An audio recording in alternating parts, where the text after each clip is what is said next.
Hey there, I'm Wolfie, and today I want to discuss the current drum situation that is sparking some rather strong emotions in the entire WoW Classic community.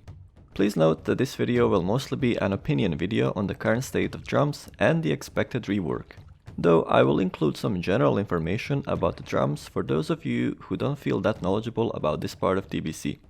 If that is not for you, feel free to skip this part using the timestamps. Let's dive into it, shall we? First and foremost, if you are not familiar with hardcore raiding meta on TBC private servers, drums are consumables crafted by leatherworkers that require leatherworking skills to use. There are a few different kinds of drums with different effects. If you are talking about raid environments specifically, by far the most useful are drums of battle, followed by drums of war.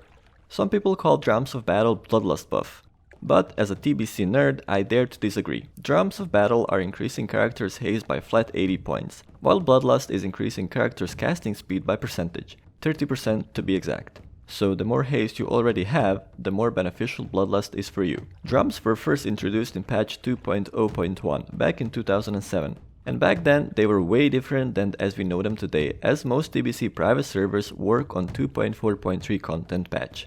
With its small radius and cast time, players didn't really see them fit of taking their backspace back then. So in patch 2.3, Daddy Blizzard buffed the drums to current everyone's favorite bongos. Little did they know that it was the dawn of the one profession characters. Almost every serious PvE player had to have leatherworking in order to use them. Ideally at least 20 out of 25 players in the raid, leaving characters with only one more slot free to pick professions they would like to pursue. For those who never played TBC before, it went like this. 4 out of 5 players in party could chain drums back to back to achieve 100% uptime of the sweet 80 haste buff. And if all 5 players had leatherworking, the 5th player would use drums of war during bloodlust to squeeze out the last possible drop of high DPS. If one party member died, the 5th player would take their spot in upkeeping drums of battle active at all time. Pretty cool, right? It was a must for progression through raid tiers, especially since some private servers tuned the difficulty of raid bosses. Recently, with the announcement of TBC Classic launch, Daddy Blizzard said there will be #changes and announced the news and info about possible drums nerf. It wouldn't be totally reverted to 2.0.1 drums, but still it would affect the leatherworking importance on the raid scene. So what is their latest word about it? The regular drums will be nudged one item level quality lower, from rare to uncommon. And there will be a whole new item and craft introduced to take its spot, called greater drums of, well, each kind. The regular drums will still have the same materials needed to be crafted, and they will still require 350 leatherworking to use, but they will have only 8 yards radius. While greater drums are gonna be more expensive to craft than the OG drums used to be, and will require 375 leatherworking skill to use, but you will have the normal 40 yards radius. So what's the catch, you may ask? Just go for greater drums, right? Well, that is not quite possible since they will be introduced as a recipe drop from Zulaman in Phase 4. In my opinion, it is safe to say that this move by Blizzard won't affect raiding or leveling up leatherworking after Phase 4. And before Phase 4 for hardcore raiders and perhaps players seeking semi-hardcore raiding as well. It will just make it less comfortable and less efficient to use drums until Phase 4, due to needing to be closer to your party members when using the drums. A lot of the fights in TBC will already have parties stacked up in DPS bird phases, and most fights, with some exceptions like Rule for example, at least allow for group stacking more or less, so getting leatherworking and drums in a pre-nerf state will likely give you an edge in progression nevertheless.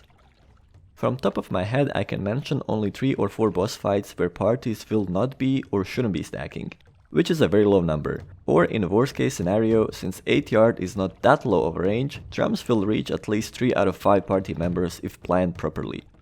But without proper DPS testing on each fight, it is kinda hard to guess how much of a drawback will the short range be DPS wise. As for example for caster groups, the need to run to stack results in a small pause in casting and with the offset of their profession specific boosts, such as ring enchants for casters specifically. The DPS boost of drums may not be worth the hustle.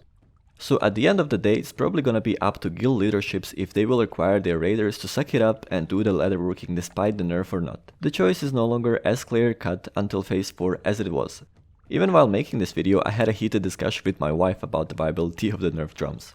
I personally am also worried that this move will have consequences on traditional raid setups for the hardcore raiding guilds. If the drums are out of the picture, this will make players bring private servers class stacking meta in retail TBC in order to get ahead. And then half of the raid group will be purple and the other half will be green. Goodbye authentic TBC experience. In past few days, I ran a small poll on Classic WoW TBC subreddit in the meantime and asked the players how they felt about the changes discovered in TBC Classic Beta. Results are rather intriguing. In the short duration the poll was online, it received 456 votes. As you can see on the screen, 289 players said that they didn't like the nerf, but more than half said that they won't level up leatherworking for raiding. 167 players said they do like the nerf, but only 35 will still go for it. I am aware that the numbers of votes could be too small a sample of a huge Classic WoW community, but it still gives some kind of information Blizzard is not necessarily asking for. Also, there have been suggestions by player base on how Blizzard could tackle this in different ways on Wowhead forums. But so far, these have reached a deaf ear.